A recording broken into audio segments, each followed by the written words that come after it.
Hello everyone, this is Howard Lothrop. I'm here with another extract from my Complete ALCO Blueprint training course. Again, I'm here today to share this extract with you, and what we're going to talk about today is earnings at risk. Earnings at risk is a simulation method. It's considered to be a more sophisticated way to model your short-term interest rate risk, generally in the 12-month horizon. At least that's what we've traditionally focused on in the asset liability modeling community.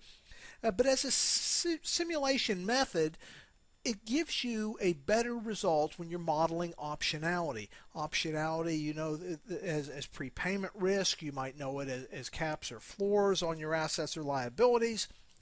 Simulation is going to and should give you, with sufficient assumptions, a more accurate result than even a dynamic gap methodology. Typically, in the past, asset liability management has focused on earnings at risk over a 12-month horizon. With the 2010 interest rate risk advisory, the regulators have now required community banks to come up with multi-year horizons, typically 2 to 5 year horizons, to see a complete repricing impact given a rate shock. One other thing, when you're performing your interest rate risk testing, specifically your simulation testing, you want to consider dynamic versus static modeling.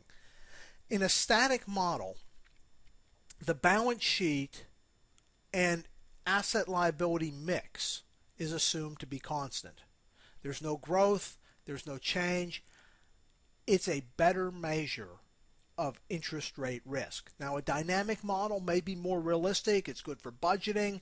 It lets you have some growth. But here's what happens with a dynamic model.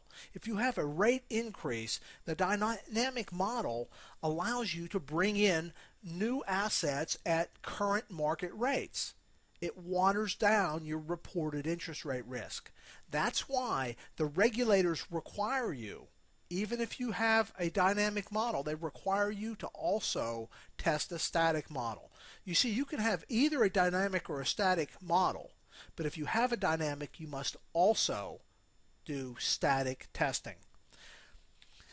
If you have any questions on this or any other banking topics, just go to my website, echopartners.com/ask. Leave the question there, type it in, I'll give you a personal response. This is lesson 6 in our 19-part series. You can sign up to get the entire series at echopartners.com/lessons. This is Howard Lothrop. Thank you and goodbye.